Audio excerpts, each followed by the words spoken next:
آنکھ کی نعمت دیا، سماعت کی نعمت دیا، بصارت کی نعمت دیا،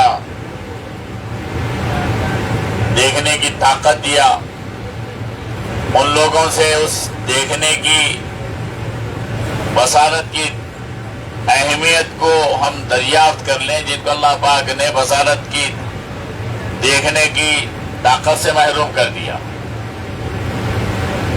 کہ اتنی اللہ کی وسیع اور عریض کائنات کو جو پھیلی ہوئی ہے اس کو دیکھ نہیں سکتے، دن اور رات میں فرق نہیں کر سکتے۔ اللہ پاک نے ہم کو عطا فرما دیا، ہم قدر کرنا ہے کہ ذرا سے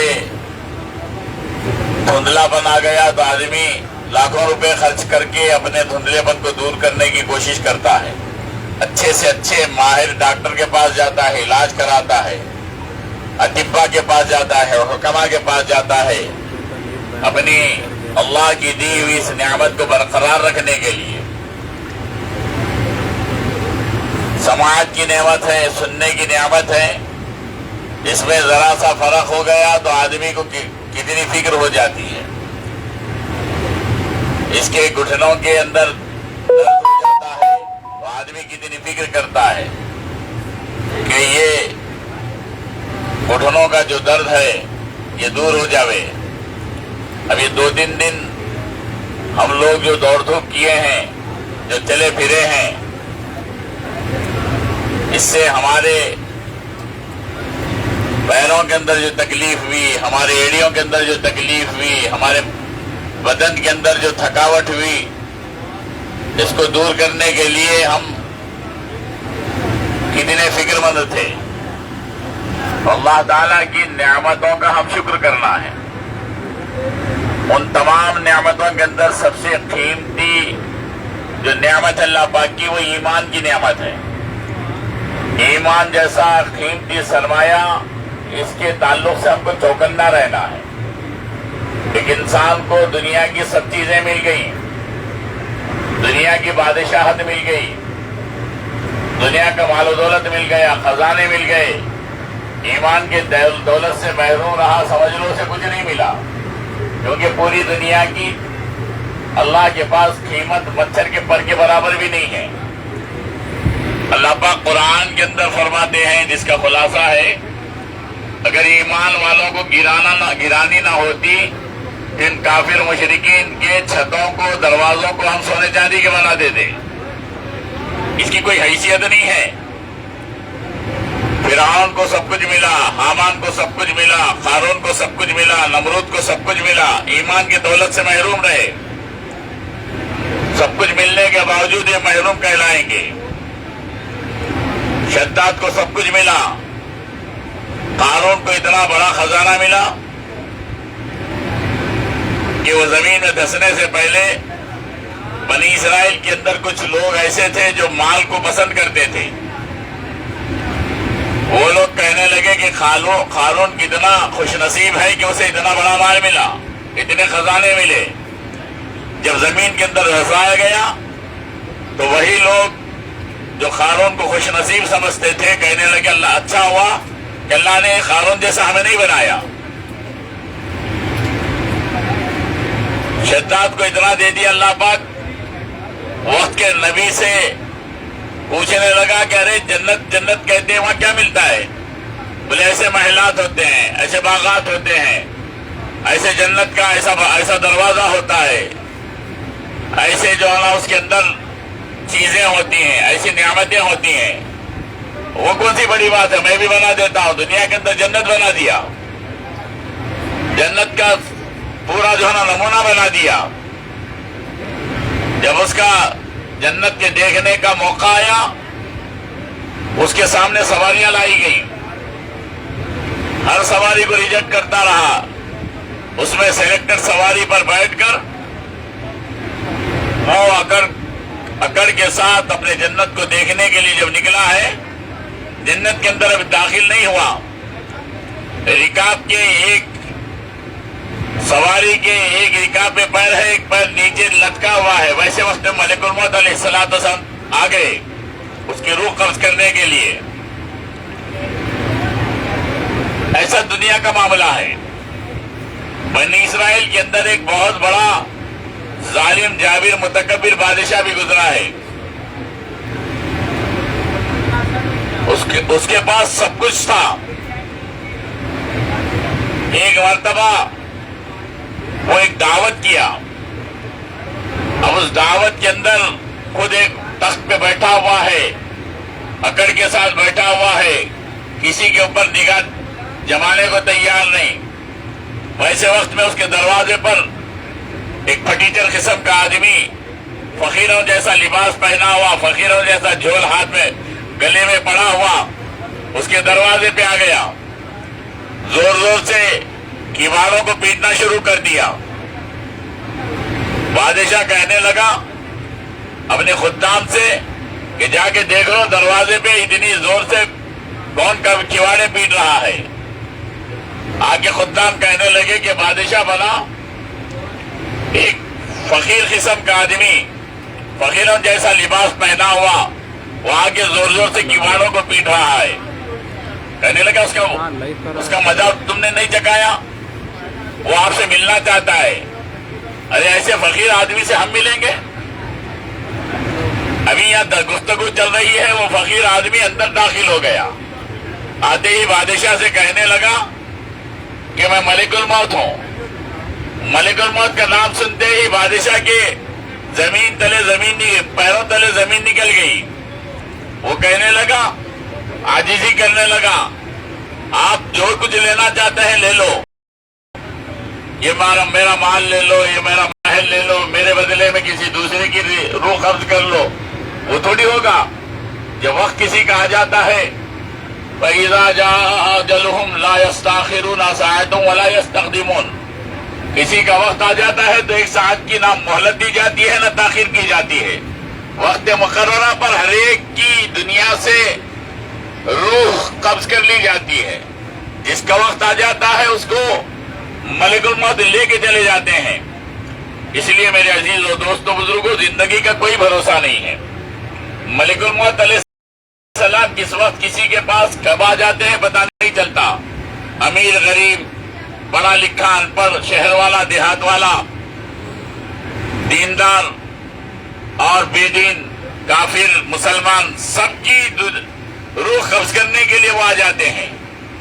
کل نفس ذائقۃ الموت, ہر جاندار کو موت کا مزہ چکھنا ہے.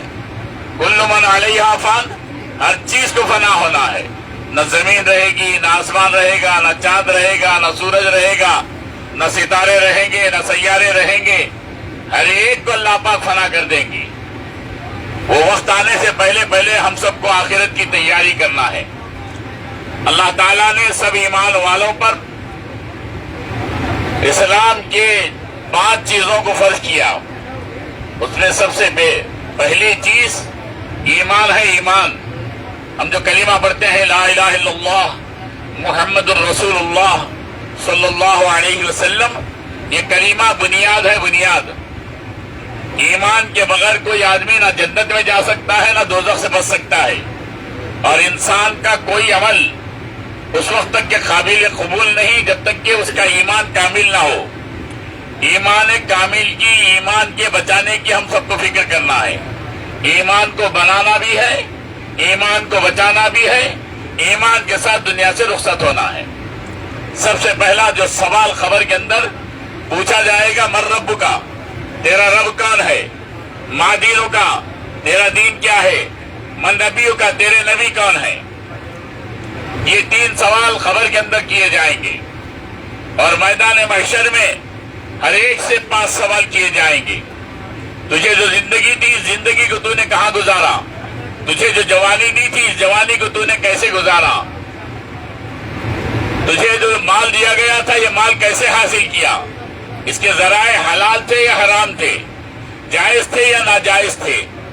مال خرچ کرنے کے طریقہ کار کیا تھے تیرے؟ مال کہاں پر خرچ کیا؟ اللہ کی خوشنودی کے کاموں میں خرچ کیا, اللہ کے ناراضگی کے کاموں میں خرچ کیا؟ 5واں جو سوال ہوگا, جو کچھ تو جانتا تھا اس پر کتنا عمل کیا؟ یہ 5 سوال خبر کے, حشر کے, اور 3 سوال خبر کے. دنیا کے اندر ان 8 سوالوں کی ہم کو تیاری کرنا ہے. کون سے 8 سوال؟ 3 سوال خبر کے اور 5 سوال میدان محشر کے. ان کی تیاری کر لیے سمجھ لو بیڑا پار. تیاری وہ نہیں جو ہم دنیا کے طالب علموں کو اپنے امتحانات کے موقع پر رٹتے ہوئے سوالوں کے جواب رٹتے ہوئے دیکھتے ہیں، ایسی تیاری نہیں. اصل تیاری یہ ہے کہ اللہ کو رب مان کر ہم دنیا کے اندر زندگی گزاریں. اس لیے اللہ پاک نے سب سے پہلے قرآن پاک کے اندر جو آیت نازل فرمائی سورہ فاتحہ کے اندر ہم لوگ جو پڑھتے ہیں، ہر رکعت کے اندر اس سورہ فاتحہ کو دہراتے ہیں. ہر رکعت کے اندر الحمدللہ رب العالمین. تمام تعریفیں اس پروردگار کے لیے ہیں جو تمام جہانوں کا پالنہار ہے. وما من دابۃ فی الارض الا علی اللہ رزقها. اس دھرتی پر، اس روئے زمین پر کوئی ذی روح ایسی نہیں ہے جس کی روزی کی ذمہ داری اللہ نے اپنے ذمے نہ لیا ہو. ہر ایک کے مسئلے اللہ کے ساتھ اٹکے ہوئے ہیں. کسی کا مسئلہ دوسروں سے اٹکا ہوا نہیں ہے، کسی کا مسئلہ دوسروں سے جڑا ہوا نہیں ہے. تمام مسائل، ہمارے کھانے کے مسئلے، ہمارے پہننے کے مسئلے، ہمارے اڑنے کے مسئلے، ہمارے جینے کے مسئلے، ہمارے مرنے کے مسئلے، تمام مسائل اللہ سے جڑے ہوئے ہیں. انسانوں کو دنیا کے اندر جن جن چیزوں کی ضرورت ہے وہ اللہ سے جڑی ہوئی ہے. اللہ قرآن کے اندر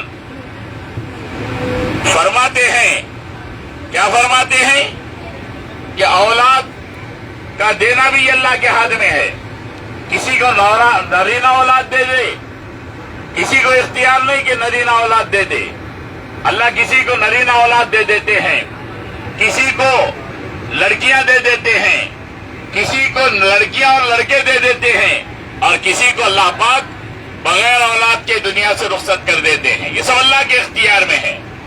کسی بندے کے اندر اس کی طاقت نہیں ہے کہ کسی کو اولاد دے دے. کسی مخلوق کے اندر طاقت نہیں ہے کہ کسی کو اولاد دے دے. یہ سب اللہ کے اختیار میں ہے. موت کا مسئلہ اللہ کے ہاتھ میں، زندگی کا مسئلہ اللہ کے ہاتھ میں، بیماری کا مسئلہ اللہ کے ہاتھ میں، شفا کا مسئلہ اللہ کے ہاتھ میں. تمام مسائل اللہ سے جڑے ہوئے ہیں. اپنے ایمان کے اندر ذرا بھی شک پیدا کرنا نہیں ہے. اللہ سے لا سے تمام چیزوں کی نفی کی جا رہی ہے. تمام چیزوں کی، تمام مخلوقات کی، بشمول فرشتوں کے، بشمول انبیاء کے، بشمول اولیاء کے، تمام چیزوں کی نفی ایک اکیلے اللہ وحدہ لا شریک لہ. وحدہ لا شریک لہ کے معنی کیا ہے؟ کہ اللہ کے ذات میں، اللہ کے صفات میں کسی کو شریک کرنا ہی نہیں ہے. ذرا بھی شرک آ گیا درمیان میں، ذرا بھی کسی مخلوق کو درمیان میں، ان اللہ لا یغفر ان یشرک بہ ویغفر ما دون ذلک لمن یشاء. فرمایا اللہ پاک نے، اللہ شرک کے گناہ کو معاف نہیں کریں گے. اس کے علاوہ جس کی چاہے اللہ پاک مغفرت کر دیں گے. اس لیے سب سے پہلے اپنے ایمان کو درست کرنا ضروری ہے کہ میرا ایمان کامل ہو جائے. بغیر ملاوٹ کے ہمارا ایمان اللہ کے پاس پیش کیا جاوے. ذرا بھی اس کے اندر ملاوٹ آ گئی، اللہ اس ایمان کو قبول نہیں کریں گے.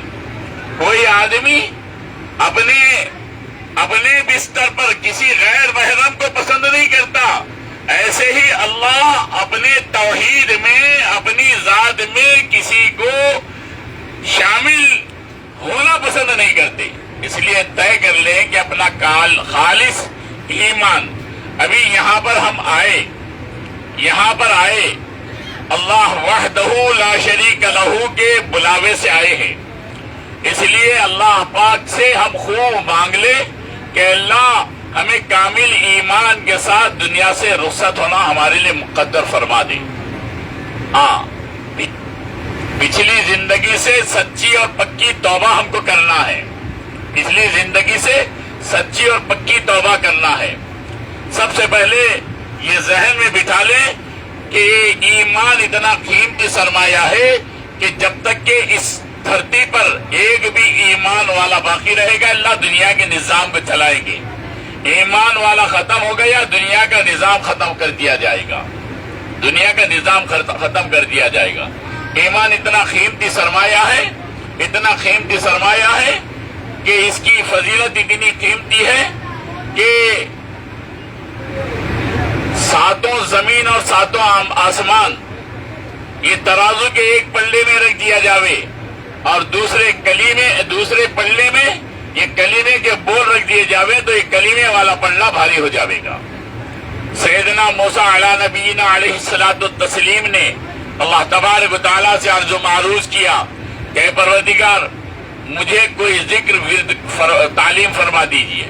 اللہ پاک نے فرمایا کہ لا الہ الا اللہ کہا کرو۔ سیدنا موسیٰ علیہ السلام نے کہا کہ اللہ مجھے مخصوص کوئی ذکر تعلیم کر دیجئے۔ اللہ پاک نے فرمایا اے موسیٰ لا الہ الا اللہ کہا کرو۔ حضرت موسیٰ علیہ السلام نے کہا کہ پروردگار میں نبی ہونے کے ناطے میں کوئی مخصوص ذکر آپ سے سوال کرتا ہوں۔ اللہ پاک نے فرمایا اے موسیٰ ساتوں اور زمین اور ساتوں آسمانوں کو ترازو کے ایک پلے میں رکھ دیا جاوے اور یہ کلمہ لا الہ الا اللہ دوسرے پلے میں رکھ دیا جاوے تو یہ کلمہ والا پلہ بھاری ہو جاوے گا۔ اتنا قیمتی سرمایہ ہے۔ میدان محشر میں ایک گناہگار اللہ کے دربار میں پیش کیا جائے گا، اس کے آنکھوں کے سامنے ننو دفتر اعمال کے منتہا نظر تک پھیلے ہوئے ہوں گے۔ ایک ایک دفتر اتنا وسیع کہ جہاں تک کہ نگاہ کی انتہا جاتی ہے اتنا وسیع دفتر وہاں پر پھیلا ہوا ہوگا۔ اب اللہ پاک فرما دیں گے کہ جا آج پر ظلم نہیں ہوگا۔ وہ بندہ کہے گا کہ پروردگار اب اس کے پہلے زندگی کی تمام چیزیں اس کے سامنے گنوائیں گے۔ تو نے فلاں وقت میں یہ کیا، تو نے فلاں وقت میں یہ کیا، تو نے فلاں وقت میں یہ کیا۔ اب کسی چیز کا انکار نہیں کر سکتے اس لیے کہ تمام چیزیں اس کے ریکارڈ میں آ چکی ہیں۔ تمام چیزیں ریکارڈ میں آ چکی ہیں۔ اس کے ہاتھ سے کیا ہوا عمل، اس کے پیر سے کیا ہوا عمل، اس کی آنکھوں سے کیا ہوا عمل، اس کی زبان سے کیا ہوا عمل، اس کے کانوں سے کیا ہوا، دونوں شانوں پر بیٹھے ہوئے ہیں، ہمارے اعمال لکھ رہے ہیں۔ کرامن نیکیوں کے لکھنے والے، کاتبین برائیوں کے لکھنے والے، کرامن کاتبین اللہ، کرامن کاتبین یہ جو ہے نا لکھ رہے ہیں۔ اللہ پاک نے دو فرشتوں کا ہمارے اوپر مقرر کیا ہے کہ بندہ نیکی کا ارادہ کرتا ہے تو نیکی لکھنے والے فرشتے کو حکم ہوتا ہے ارادہ کرتے ہی اس کے نیکی لکھ دو، ایک نیکی لکھ دو۔ پھر یہ نیکی کر لیتا ہے تو اللہ تعالیٰ کی طرف سے حکم ہوتا ہے کہ ایک نیکی کے بدلے 10 گنا بڑھا کے اس نیکی کو لکھ دو۔ اور کاتبین جو گناہ کا لکھنے والا ہے، بندہ گناہ کا ارادہ کرتا ہے تو اللہ تعالیٰ وہ فرشتہ لکھنا چاہتا ہے، جیسا کہ نیکی کا ارادہ کرتے ہی نیکی لکھنے والا فرشتہ لکھ دیتا ہے، ایسا ہی گناہ کرنے والا گناہ کا ارادہ کرتا ہے تو وہ لکھنا چاہتا ہے تو اس سے کہا جاتا ہے کہ ابھی مت لکھ، اس نے گناہ نہیں کیا، صرف ارادہ کیا ہے۔ جب گناہ کر لیتا ہے تو وہ فرشتہ جیسے نیکی والا ایک کے بدلے 10 گنا بڑھا کے لکھتا ہے، اس سے کہا جاتا ہے جتنا کیا ہے اتنا لکھ، بڑا چڑھا کے مت لکھ، بلکہ لکھنا چاہتا ہے گناہ کرنے کے بعد تو اس سے کہا جاتا ہے کہ ابھی تھوڑا صبر کر لے، ہو سکتا ہے یہ توبہ کر لے گا، یہ نادم ہو جاوے گا، یہ معافی تلافی کر لے گا، اللہ کے سامنے رو دھو لے گا۔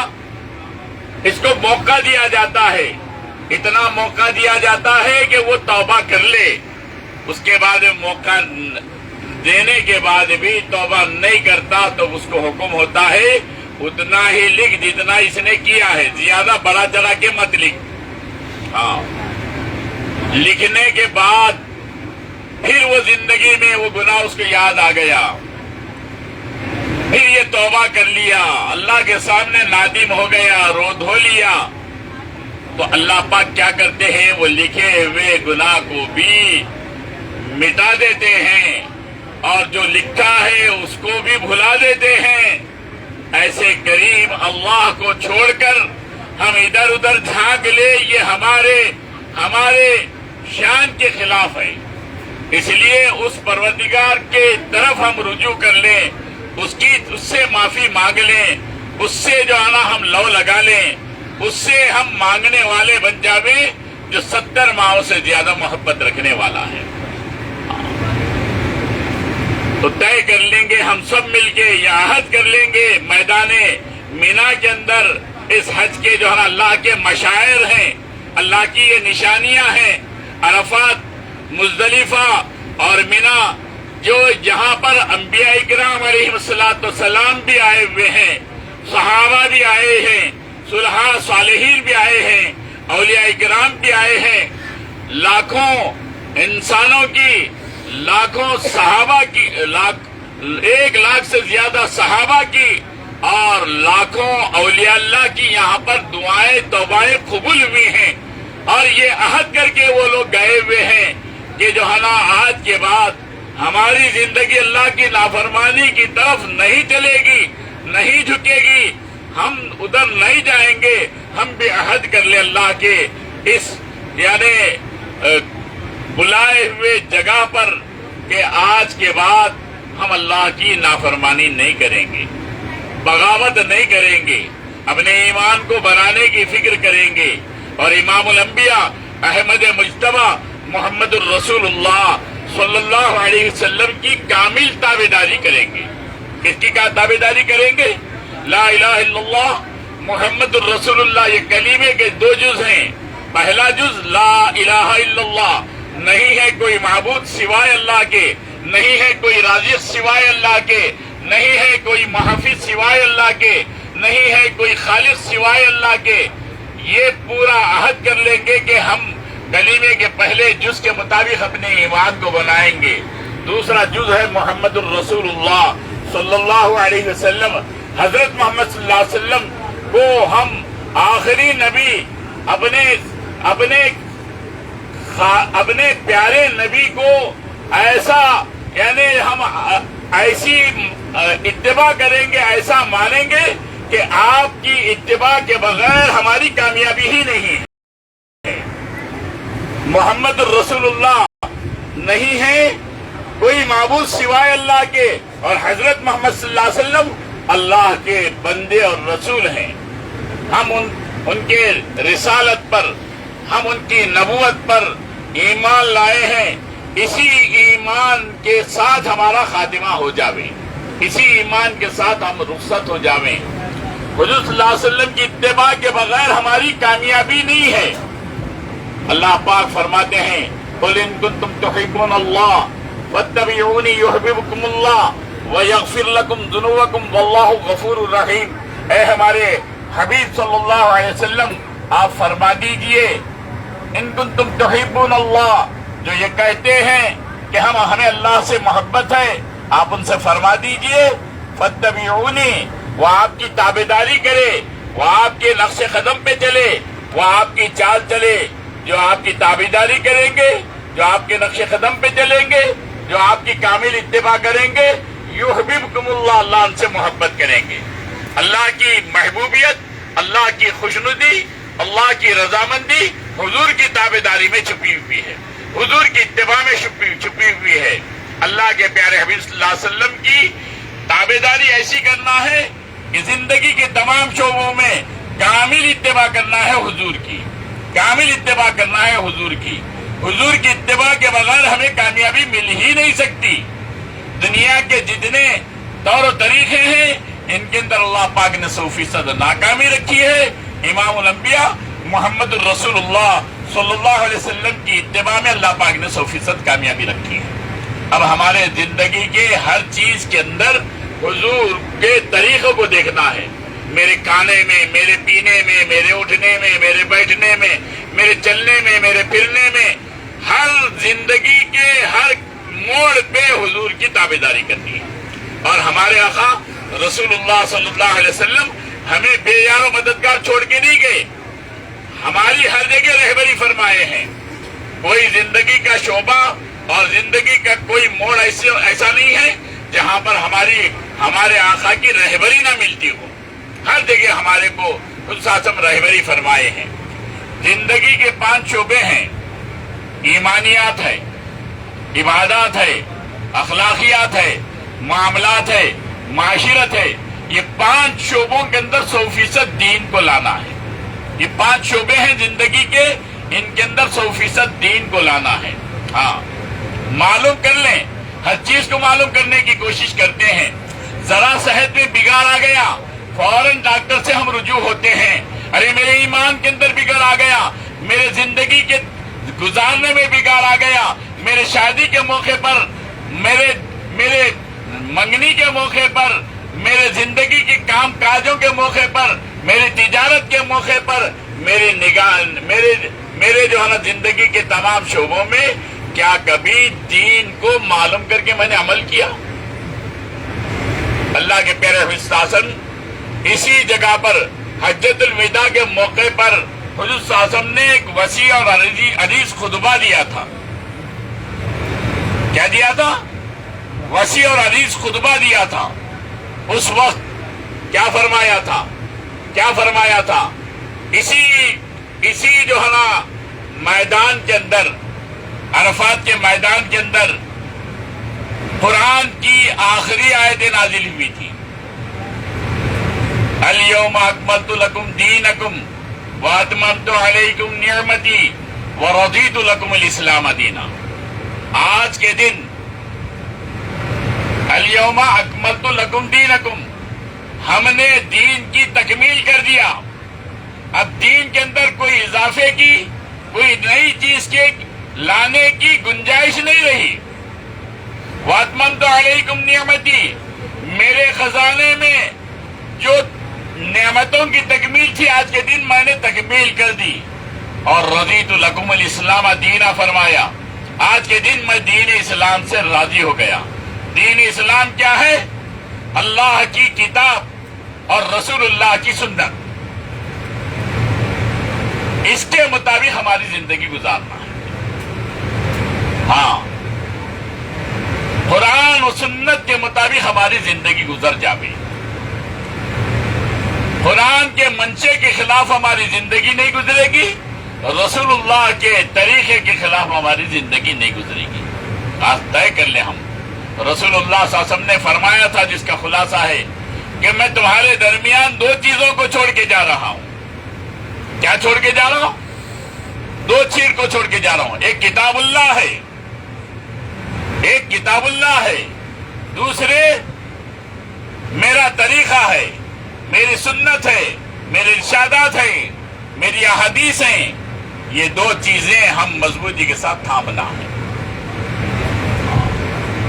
ہماری زندگی ایسی گزر جائے. اسی موقع پر حضور صلی اللہ علیہ وسلم نے خطبے میں یوں فرمایا تھا، کیا میں نے تم تک کے اللہ کا دین پہنچایا؟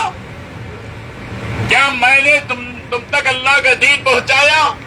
اس وقت صحابہ کرام نے ایک زبان ہو کر کہا، بلا یا رسول اللہ، اے اللہ کے رسول، آپ نے صرف دین نہیں پہنچایا بلکہ دین کے حق کو ادا کر دیا. اس وقت حضور صلی اللہ علیہ وسلم نے ایک جملہ فرمایا تھا، فَلْيُبَلِّغُ الشَّاهِدُ الْغَائِبُ، فَلْيُبَلِّغُ الشَّاهِدُ الْغَائِبُ.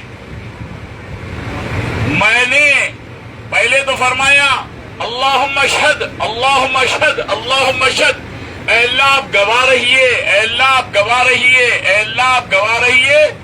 انہوں نے ایک زبان ہو کر کہا ہے کہ میں نے ان تک کے دین پہنچایا، اے اللہ آپ گواہ رہیے. اس کے بعد میں حضور صلی اللہ علیہ وسلم نے فرمایا فَلْيُبَلِّغُ الشَّاهِدُ الْغَائِبُ، جتنے یہاں پر حاضر ہیں غائبین تک یہ میرا جو دین تم تک کے پہنچا ہے غائبین تک پہنچا دو. اب ہم سب کی ذمہ داری ہے کہ ہم دین پر کامل اتباع کرنا ہے، دین پر چلنا ہے، اور اللہ کے رسول کا یہ لایا ہوا دین ہر کچے پکے مکان تک پہنچانے کی فکر کرنا ہے. ہاں یہ کلیمے جیسا قیمتی سرمایہ ہر کچے پکے مکان تک پہنچ جاوے، ہماری زندگی کے اندر آ جاوے، ہمارے نسلوں کی زندگی کے اندر آ جاوے، ہر ایمان والے کے گھر کے اندر آ جاوے. اس کی فکر ہم سب کو کرنا ہے. اور دوسری بات یہ کہ ہم بچپن میں سیکھے ہوئے دین کو 55 تک چلا رہے ہیں. جیسا سیکھے تھے وہی چل رہی گاڑی. ہم فکر نہیں کرتے ہر چیز کو تبدیل کرنے کی کوشش کرتے ہیں، ہر چیز کو نمایاں انداز میں زمانے کے فیشن کو سامنے رکھ کر اپنے گھروں کی تعمیر کرتے ہیں، اپنے لباس کے اندر تبدیلی کرتے ہیں، اپنے سواریوں کے اندر تبدیلی کرتے ہیں. کہ اللہ کا دین اتنا گیا گزرا ہے کہ ہم دین کو زندگی کے اندر صحیح طور پر لانے کی کوشش نہیں کرتے. بچپن میں سیکھے، بچپن میں عمومی طور پر ہمارے مساجدوں کے اندر وہی بوڑھے ریٹائرڈ لوگ دین سکھاتے تھے. دین کو خود جو ہے نا دین سیکھے ہوئے نہیں ہوتے تھے. الف بے تے تھے جیم ہے کہ جو ہے نا جملوں کے ساتھ وہی آپ کے پرانے جو نا قاعدے پڑھائے جاتے تھے، اسی پر جو ہے نا ہماری زندگی کہ ہمارے قرآن جو نماز کے اندر پڑھتے ہیں، ہم جو کلمہ پڑھتے ہیں، یہ کبھی کسی کو سامنے سنا کر درست کیے ہیں؟ کلمہ لا الہ الا اللہ محمد رسول اللہ، یہ جو ہے نا اس کی ادائیگی ہماری صحیح ہے نہیں ہے؟ کبھی یہ بھی تو سوچے ہیں؟ کلمہ پڑھ رہے ہیں، کوئی لا الہ الا اللہ پڑھ رہا ہے، کوئی لا الہ الا اللہ محمد الرسول اللہ پڑھ رہا ہے. ارے کیا ہے کلمہ؟ اس کو بھی درست کرنے کی فکر کرنا ہے. آج کل الحمدللہ دین کے جاننے والے ہر جگہ موجود ہیں. ہمارے مساجد کے اندر علماء موجود ہیں، تجوید والے موجود ہیں، حفاظ موجود ہیں. تعلیم بالغان کا جہاں پر سلسلہ چلتا ہے وہاں پر بیٹھ کر اپنے نماز کو، اپنے کلیمے کو، اپنے صورتوں کو، اپنے اتحیات کو، اپنی دعائے قنوت کو، اپنی دعائے معصورہ کو، اپنے تلفظ کو درست کرنے کی ہم کو فکر کرنا ہے. دوسری جھنجھٹیں زندگی میں لگی ہوئی ہوتی ہیں.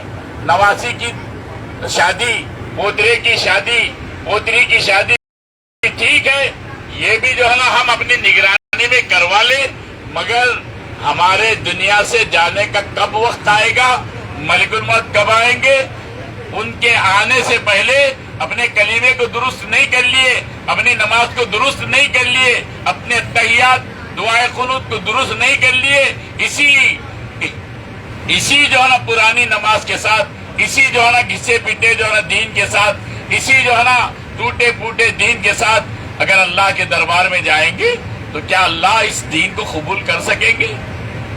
تجھے سب چیز کی فکر رہی، میرے دین کے سیکھنے کی فکر نہیں رہی. اگر اللہ پوچھیں گے تو کیا جواب دیں گے؟ اس لیے بھائیوں آج سے طے کر لو کہ ہم مسجدوں میں روزانہ کم سے کم آدھا گھنٹہ 1 گھنٹہ نکالیں، اپنے نماز کو درست کرنے کی فکر کریں، اپنے کلیمے کو درست کرنے کی فکر کریں، اپنے عقائد کو درست کرنے کی فکر کریں، اپنے توحید کو درست کرنے کی فکر کریں. سب کریں گے انشاءاللہ. ضروری ہے بھائیو، ضروری ہے. ہاں بغیر دین کو سیکھے دنیا سے رخصت ہو جائیں گے، خطرہ ہے خطرہ. اپنے عقائد کو درست کرنا، اپنے کلیمے کو درست کرنا، اپنی نماز کو درست کرنا. ذرا بھی زبردیر کا فرق ہو گیا تو نمازوں کے اندر جو ہم پڑھ رہے ہیں ایسی نماز اللہ کالے کپڑے کی طرح لپیٹ کے ہمارے منہ پہ مار دیں گے. حج کے سفر میں آ گئے، بغیر سیکھے کے نماز کو درست کیے کہ آ گئے، کلیمے کو درست کیے بغیر آ گئے، عقائد کو درست کیے بغیر آ گئے تو کہیں خدا نخواستہ ہمارا حج قبولیت سے محروم نہ ہو جاوے. اس لیے طے کر لیں کہ اپنی سب چیزوں کو درست کریں گے. ارے ایک جوڑی بنا لو، جوڑی دار بنا لو، کوئی جاننے والا دین سے واقف کار اس کے پاس جاؤ. اپنے جو شرمانا نہیں، ہر چیز کو یعنی ہم حاصل کرنے کی فکر کرتے ہیں. دین کے سیکھنے کے لیے کوئی عمر کی قید نہیں ہے، دین کے سیکھنے کے لیے کوئی عمر کی قید نہیں ہے. اس لیے اپنے دین کو درست کرنے کی فکر کریں. عمومی طور پر ہمارے علاقے کے، ہمارے ملک کے بر صغیر کے لوگ زندگی کے آخری موقع پر حج کے فریضے کو، جو اسلام کا آخری فریضہ ہے، مالدار بننے کے بعد زندگی میں ایک مرتبہ فرض ہوتا ہے صاحبی حیثیت ہونے کے بعد، اس وقت آتے ہیں. آنے کے بعد بس جو نا حاجی کا لقب ہمارے ساتھ لگ گیا، بس اتنے پہ کافی ہے. چلے گئے, ہمارا پاس رخ آ گیا شادی کا حج کے بعد, اور ہمارے نام کے ساتھ الحاج حاجی طاہر علی خان نہیں لگا. رخا بھیجنے والے کو ہم جو نا فون کر کے بول دیتے ہیں تجھے معلوم ہے میں حج کر کے آ گیا. اس کی تو فکر ہے میرے کلمے کے اندر کھوٹ ہے, میرے ایمان کے اندر کھوٹ ہے, میرے نماز کے اندر کھوٹ ہے. کبھی اسی کی بھی فکر ہوئی؟ اتحیات میں گڑبڑی, سورہ فاتحہ میں گڑبڑی, دن میں سورہ کے اندر گڑبڑی. ارے بھائیو فکر کرو, فکر کرو بھائی. میں بھی محتاج, آپ بھی محتاج. کہنے والا کوئی پارسا اور کوئی بڑا جاننے والا نہیں, وہ بھی جو ہے نا محتاج ہے. آپ سب بھی محتاج ہیں. اپنے دین کی ہم سب کو فکر کرنا کریں گے بھائی انشاءاللہ. اپنے بچوں کی, نسلوں کی, ایمان کی فکر بھی کرنا یہ ہمارے ذمے ہے, ہمارے ذمے ہے. مکاتب کے جال کو خوب پھیلانا ہے, مکاتب کے جال کو خوب پھیلانا ہے کہ اپنے مسجدوں کے اندر, اپنے محلے کے اندر, اپنے گھروں کے اندر محلے کے بچے, ہمارے خاندان کے بچے, ہمارے بچوں کے بچے, ہمارے بیٹیوں کے بچے, ان کو اگر دین نہیں سکھائیں گے تو یہ غیروں کے حوالے ہو جاویں گے. کیا ہو جاویں گے؟ غیروں کے حوالے ہو جاویں گے. ہم اپنے بچوں کو انگریزی تعلیم کے سکھانے کی جہاں فکر کرتے ہیں, منع نہیں ہے, مگر دین کی ان کی فکر نہیں کریں گے, ان کی تربیت نہیں کریں گے, ان کے عقائد کو درست نہیں کریں گے, تو پھر وہاں پر جو تعلیم دی جاتی ہے بے حیائی کی اور عقائد کے بگاڑنے کی, ایمان کے خلاف کی جو تعلیم دی جاتی ہے, وہ ہماری نسلیں وہاں پر جا کر دین کے مخالف ہو جاویں گے, دین کے مخالف ہو جاویں گے. اب پوری دنیا کے اندر سازش چل رہی ہے ایمان والوں کو مٹانے کی, مسلمانوں کو مٹانے کی. مساجد پر حملے کیے جا رہے ہیں, مدارس پر حملے کیے جا رہے ہیں, خانقاہوں پر حملے کیے جا رہے ہیں. ایسے وقت میں ضروری ہے کہ اپنے نسلوں کی تعلیم تربیت کی بھی ہم فکر کرنے والے بن جائیں. کریں گے بھائی انشاءاللہ. طے کر لو بھائی.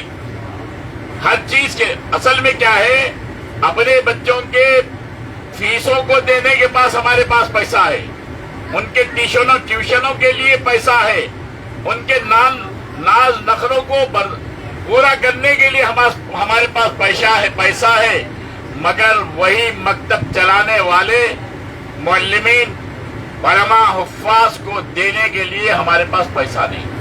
ارے مول صاحب 100 روپے فیس رکھے ہیں,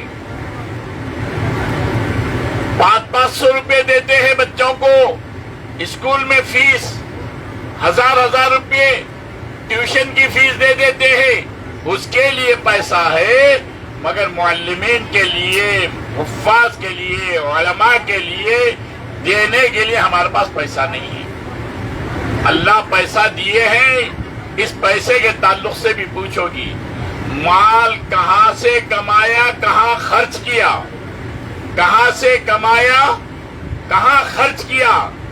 خرچ کرنے میں بھی اللہ کے رضامندی والے راستوں میں خرچ کرنا ہے.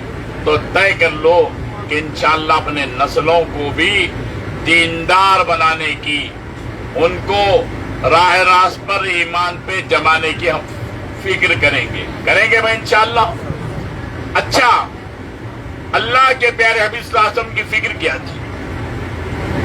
اللہ کے پیارے حبیب صلی اللہ علیہ وسلم نبوت کے بعد کی 23 برس کی جو زندگی کہاں پر لگائے, 13 برس جو قربانیاں دیے مکہ مکرمہ کے اندر, کتنی بڑی قربانیاں تھیں. ہم اندازہ لگا سکتے ہیں کتنے آپ پر حالات آئے, کتنی مصیبتیں آئیں, کیسے فاقے آئے, کیسے حالات آئے. حضور صلی اللہ علیہ وسلم کی 23 برس کی پوری زندگی سیرت کی, ہم جو ہے نا سیرت پر روشنی ڈالیں, سیرت کا مطالعہ کریں, قرآن کا مطالعہ کریں, احادیث کا مطالعہ کریں, دین کے تمام شعبوں کے علم کو حاصل کرنے کا ہم مطالعہ کریں, مسائل سے ہم واقف ہو جائیں. حضور صلی اللہ علیہ وسلم ہمارے خاطر رات کی نیند کو قربان کیے، دن کے چین کو قربان کر دیے، دن رات امت کی فکر میں اپنے آپ کو لگائے۔ واقعہ ایسے آئے کہ 3 چاند نظر آئے۔ اس مہینے کا چاند دیکھا، آئندہ مہینے کا چاند دیکھا، پھر آئندہ مہینے کا چاند دیکھا۔ حضور کے گھرانوں میں اکثر چولہا سلگانے کی نوبت نہیں آتی۔ غزوہ خندق کے موقع پر سرور عالم صلی اللہ علیہ وسلم کے شکم مبارک پر 2 پتھر بندھے ہوئے ہیں۔ ایک صحابی آئے، حضور سے کہا کہ اللہ کے رسول، ہم خندق کھود رہے ہیں، فاقے اتنے ہیں کہ فاقے برداشت کے باہر ہو گئے ہیں، اب دیکھ لیجئے میں اپنے پیٹ پر پتھر بندھا ہوا ہوں فاقوں کا سامنا کرنے کے لیے۔ حضور نے فرمایا کہ تیرے پیٹ پر 1 پتھر بندھا ہوا ہے، دیکھ لے، اپنا دامن ہٹا کے بتا دیا، دیکھ میرے پیٹ پر 2 پتھر بندھے ہوئے۔ ایک موقع پر حضرت کعب رضی اللہ عنہ حضور کے پاس آئے۔ حضور صلی اللہ علیہ وسلم نے کعب کو دیکھا، کعب حضور کو دیکھے، حضور کے چہرے پر ہوائیں اڑ رہے ہیں۔ کعب رضی اللہ عنہ حضور سے پوچھ رہے ہیں کہ اللہ کے رسول کیا بات ہے؟ کعب رنجیدہ اور غمگین دکھ رہے ہیں۔ حضور نے فرمایا، اے کعب، آج 3 دن ہو گیا، 3 دن سے 1 لقمہ بھی تیرے نبی کے پیٹ میں نہیں آیا۔ ایک موقع پر حضرت عمر فاروق مسجد نبوی کے اندر تشریف لائے۔ کچھ دیر کے بعد حضرت ابو بکر صدیق رضی اللہ عنہ تشریف لائے۔ ابو بکر کے آتے ہی عمر رضی اللہ عنہ نے پوچھا کہ اے عمر، اے ابو بکر، کیا بات کہ تم ایسے وقت میں مسجد میں آ گئے؟ اب کوئی نماز کا وقت نہیں ہے، شدید دھوپ ہے، شدید گرمی ہے، لو چل رہی ہے، مسجد کے آنے کا کوئی موقع نہیں تھا۔ ابو بکر رضی اللہ عنہ نے کہا کہ اے عمر، بھوک سے بےتاب اور بے چین ہو کر میں مسجد میں آیا۔ اے عمر، تم کس لیے آئے ہو؟ کہا کہ اسی وجہ سے میں بھی آ گیا۔ یہ دونوں کی گفتگو چل رہی ہے۔ امام الانبیاء محمد الرسول اللہ صلی اللہ علیہ وسلم بھی تشریف لائے۔ اس وسلم کو دیکھتے ہی دونوں ابو بکر عمر نے پوچھا کہ اللہ کے رسول ایسے وقت میں آ گئے؟ کہا کہ بھوک سے بے چین ہو کر میں مسجد کے اندر آ گیا۔ تینوں کی گفتگو چل رہی ہے۔ پھر حضور صلی اللہ علیہ وسلم نے دونوں کو لیا، ابو ایوب انصاری رضی اللہ عنہ کے مکان پر گئے، جا کے دستک دیا۔ اہلیہ کہنے لگی وہ تو ابھی باہر گئے ہوئے ہیں، آپ تشریف لائیے۔ حضور کو دونوں کو بٹھایا۔ کچھ دیر کے بعد ابو ایوب انصاری رضی اللہ عنہ تشریف لائے۔ حضور کے آنے پر، مہمانوں کے آنے پر خوشی کا اظہار فرمایا، اور ایک بکری کا بچہ تھا ذبح کیا، اور کچھ سالن بنایا، کچھ سوکھا حضور کے سامنے دسترخوان بچھایا گیا۔ اس ساسم نے ایک روٹی کا ٹکڑا لیا، اس پر گوشت کے ٹکڑے رکھے، اور حضرت ابو ایوب انصاری رضی اللہ عنہ سے کہا کہ ابو ایوب لے جاؤ، یہ میری بیٹی فاطمہ کے پاس پہنچا دو، کئی دن ہو گیا کہ اسے بھی کوئی چیز چکھنے کا موقع نہیں ملا۔ وہ پہنچا کر آگے، اس ساسم کے سامنے دستر بچھا ہوا ہے، ابو بکر و عمر ہیں، ابو ایوب انصاری رضی اللہ عنہ ہیں۔ اس ساسم لقمہ اٹھایا، آپ کی آنکھوں سے مسلسل آنسو جاری ہیں۔ حضور کے ساتھ جو مہمان موجود ہیں کہنے لگے کہ اللہ کے رسول کیا بات ہے، اب تو کھانے کے لیے سب کچھ موجود ہے، فاقوں کے بعد یہ میسر آئی ہے، پھر بھی آپ کی آنکھوں کے اندر آنسو۔ اس ساسم نے فرمایا کہ کل کو قیامت کے دن یہی وہ نعمتیں ہیں، ان سے سوال کیا جائے گا، تم لتسألن یومئذ عن النعیم۔ کل کو قیامت کے دن میدان محشر میں اللہ تعالیٰ نعمتوں کے بارے میں سوال کریں گے۔ اب صحابہ بھی رونے لگے، کہا کہ اللہ کے رسول، فاقوں کے بعد، مصیبتوں کے بعد، آزمائشوں کے بعد یہ نعمتیں مل رہی ہیں، ان سے بھی سوال ہوگا۔ اور صاحب نے فرمایا جب اللہ کی نعمتوں پر ہاتھ ڈالو، کھانے کے بعد یہ دعا پڑھ لیا کرو، الحمدللہ الذی واشبعنا وانعم علینا وافضل، اس پر اللہ تعالیٰ کی حساب کتاب سے محفوظ رہیں گے۔ اللہ تعالیٰ نے بہت ساری نعمتیں دیا۔ ایک مرتبہ حضرات حسنین بیمار ہو گئے، حضرت حسین رضی اللہ عنہ بیمار ہوئے، حضرت حسن رضی اللہ عنہ بیمار ہوئے۔ اب بیماری میں اتنا اضافہ ہوا کہ حضرت علی اور حضرت فاطمہ رضی اللہ تعالیٰ نے اللہ تعالیٰ سے عہد کر لیا، اللہ تعالیٰ سے منت مانگی کہ دونوں صاحبزادوں کو شفا ہو جاوے گی تو شکرانے میں ہم دونوں تین روزے رکھیں گے۔ اللہ تعالیٰ سے منت مانگی، اللہ تعالیٰ کے فضل سے شفا ہو گئی صاحبزادوں کو۔ اب روزہ رکھنے کے لیے سحر کے لیے گھر میں کچھ بھی نہیں ہے، کیا نہیں ہے؟ گھر میں سحر کرنے کے لیے کچھ بھی نہیں ہے، پانی پی کر روزہ شروع کر دیا۔ اب دن میں محنت مزدوری کے لیے حضرت علی گئے، ایک یہودی کے پاس گئی اور جا کر کہا کہ کچھ اون دے دے دھاگا بنانے کے لیے، اجرت پہ دے دے۔ محمد صلی اللہ علیہ وسلم کی بیٹی دھاگا بنا دے گی، اجرت طے ہوا، ایک سا جو اجرت طے ہو گئی۔ اب اون کو کاٹا، دھاگا بنا دیا، وہ دھاگا بنا کر یہودی کے پاس کی پیش کیا، اس کی مزدوری ایک ساتھ جو مزدوری آ گئی تو پھر اس کو پیسا، روٹیاں پکائی، 5 روٹیاں تیار ہو گئی، ایک علی کی، ایک حضرت فاطمہ کی، ایک حضرت حسن کی، ایک حضرت حسین کی، ایک خادمہ تھی فضا نام کی، 5 روٹیاں تیار ہو گئی۔ مغرب کی نماز حضرت علی حضور کے ساتھ پڑھ کر گھر کے اندر آئے، روزدار تھے، دسترخوان بچھایا گیا، کھانا کھانے کے لیے جو ہی دسترخوان بچھا ہے، گھر کے دروازے پر ایک قیدی آ کر آواز لگاتا ہے، اے محمد صلی اللہ علیہ وسلم کے گھر والوں، میں بھوکا ہوں، کھانا دے دو، اللہ تمہیں جنت کے دسترخوانوں سے کھانا کھلا دے۔ حضرت علی حضرت فاطمہ سے مشورہ کر کے پورا دسترخوان لپیٹ کے پوری روٹیاں دے دی، خود پانی پی کر افطاری کر لی۔ دوسرے دن سحر کے لیے گھر کے اندر کوئی چیز نہیں تھی، پانی پی کر دوسرے دن کا روزہ شروع کر دیا۔ دوسرے دن مغرب کی نماز کے بعد جب دسترخوان بچھایا گیا ہے، وہی اجرت کے طور پر جو دھاگا میں جو آئے تھے اس کو پیس کر روٹیاں بنائی۔ دوسرے دن آ کر ایک یتیم آواز لگاتا ہے، وہ دوسرے دن کا بھی دسترخوان اٹھا کے اس کو دے دیتے ہیں۔ تیسرے دن بھی روزہ شروع کرتے ہیں پانی کے ساتھ۔ افطاری کے وقت میں جب دسترخوان بچھایا جاتا ہے، ایک مسکین آ کے آواز دیتا ہے، اس دن بھی اٹھا کر دسترخوان دے دیتے ہیں۔ اب چوتھے دن تو روزہ نہیں تھا، گھر میں کچھ بھی نہیں تھا۔ حضرت علی رضی اللہ تعالیٰ اور حضرت فاطمہ رضی اللہ تعالیٰ، حضرت حسنین رضی اللہ تعالیٰ یہ فاقے کے ساتھ ہیں۔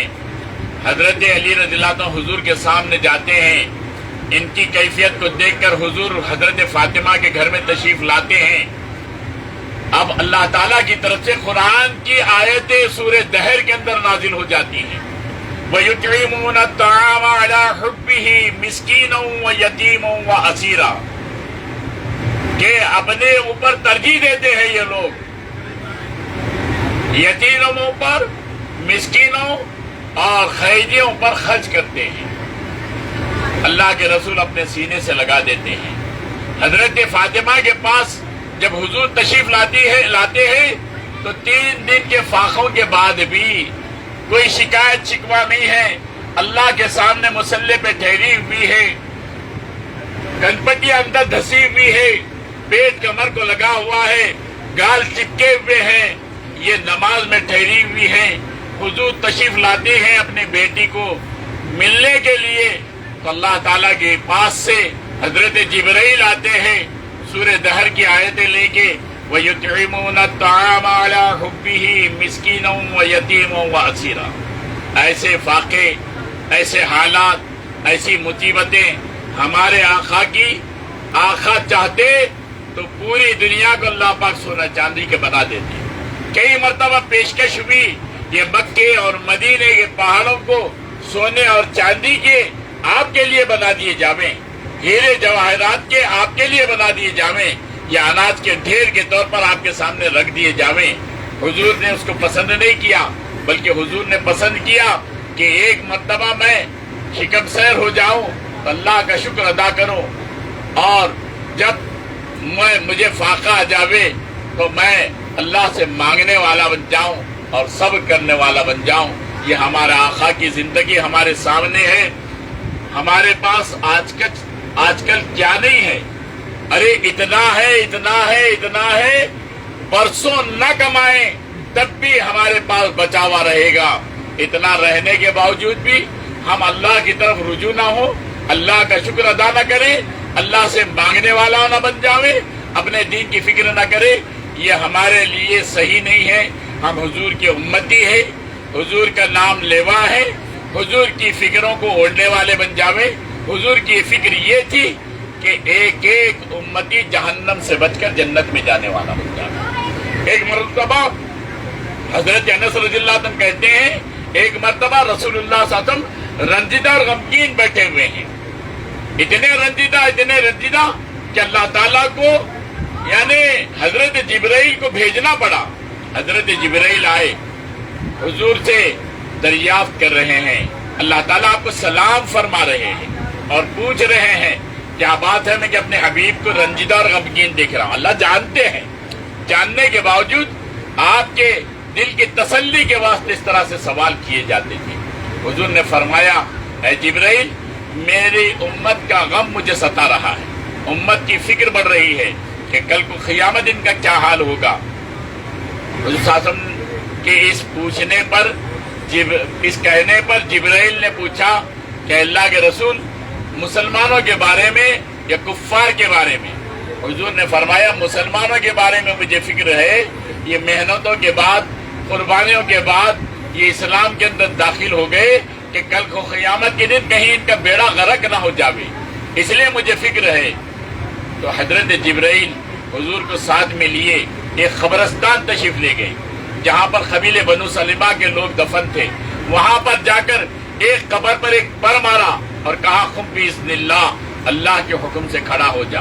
اس قبر کے اندر سے ایک خوبصورت چہرے والا اللہ کا نام لے کے اٹھ رہا ہے۔ کیا کہہ رہا ہے؟ الحمدللہ رب العالمین، اشہد ان لا الہ الا اللہ واشہد ان محمدا عبدہ ورسولہ۔ میں اللہ تعالیٰ کی تعریف کرتا ہوں، حمد و ثنا کرتا ہوں، تمام تعریفیں اس پروردگار کے لیے ہیں جو تمام جہانوں کا پالنہار ہے۔ میں اس بات کی گواہی دیتا ہوں کہ اللہ کے سوا کوئی معبود نہیں، اور میں اس بات کی گواہی دیتا ہوں کہ حضرت محمد صلی اللہ علیہ وسلم اللہ کے بندے اور رسول ہیں۔ جبرائیل علیہ السلام کہتے ہیں اپنی جگہ اور جا، وہ چلا جاتا ہے۔